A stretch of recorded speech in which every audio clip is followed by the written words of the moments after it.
Hello everyone, সবাই কেমন আছেন? আশা করি সবাই বেশ ভালোই আছেন।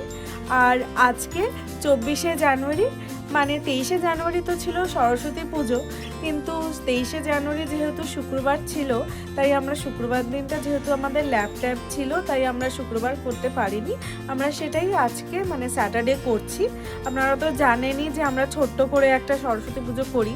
বুম্বা অ্যাকচুয়ালি বাড়িতে অনেক বড় করে সরস্বতী পুজো করতো, অনেক বন্ধুবান্ধব আসতো, মজা ঠাট্টা খেলা অনেক ধরনের গেমস হতো, কিন্তু এখানে তো সেরকম আর হয় না অতটাও। তাও চেষ্টা করি যাতে নিজেদের মতন করে ছোটোখাটোভাবে একটা সরস্বতী পুজো আমরা করতে পারি, তাই একটা ছোট সরস্বতী পুজো করেছি।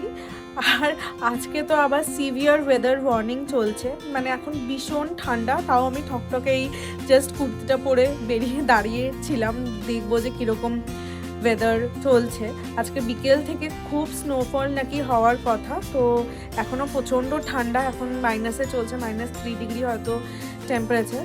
তো চলুন এই ঠান্ডার মধ্যেও, ঠকঠকে ঠান্ডার মধ্যেও আমরা সরস্বতী পুজোতে একটা ছোট্ট খাট্ট নিজের মতন করে করেছি। চলুন তাহলে ভিতরে গিয়ে দেখি।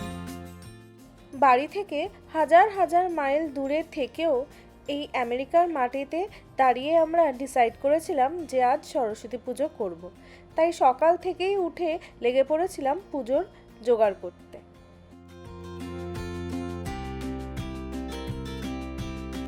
বড় কিছু আয়োজন নয়, জাস্ট নিজের মতন করে ঘরেই একটা ছোট্ট সরস্বতী পুজো করব বলে ডিসাইড করেছিলাম। আর সরস্বতী পুজো মানেই তো খিচুড়ি, তাই ভেবেছিলাম যে একটু খিচুড়ি ভোগ দেব, আর তার সাথে একটু 5 রকম ভাজা আর লুচি আর পায়েসটাও করব।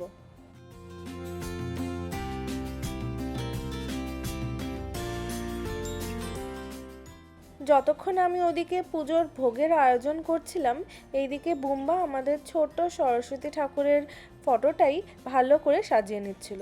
প্রত্যেক বছর আসলে ওর এইটাই ডিউটি পড়ে, সাজানোর।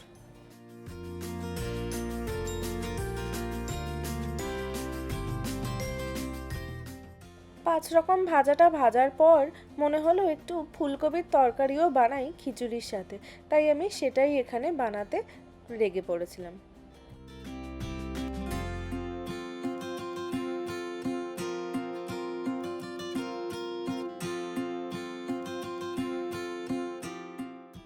এই নিরামিষ ফুলকপি রোস্টের রেসিপিটা কিন্তু আমার ইন্টারনেট থেকেই নেওয়া, একেবারেই সিম্পল মনে হয়েছিল, তাই আমি এইটা করতে পেরেছিলাম।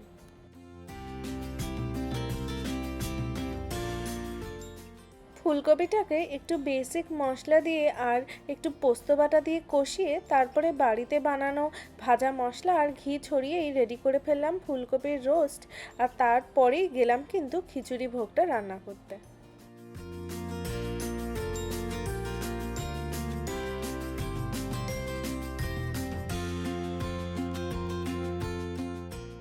রান্নার সাথে সাথে আমাদের পুজোর জায়গাটাও কিন্তু একেবারেই রেডি।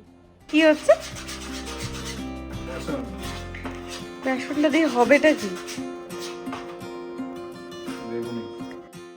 বাড়ি থেকে দুজনে দূরে থেকেও কিন্তু এই ছোট্ট ছোট্ট ট্রেডিশনগুলো আমরা একটু ধরে রাখার চেষ্টা করি, আর যাতে এই আমেরিকার ছোট্ট ঘরটাই মনে হয় যেন আমাদের বাড়ি।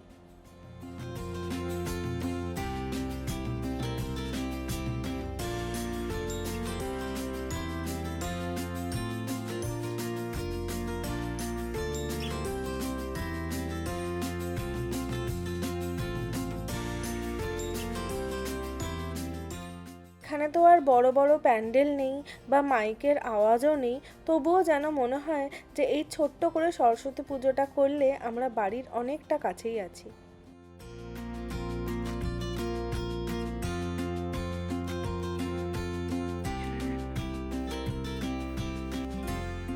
এই ছিল আমাদের বিদেশে ছোট্ট করে সরস্বতী পুজো করার একটা আয়োজন।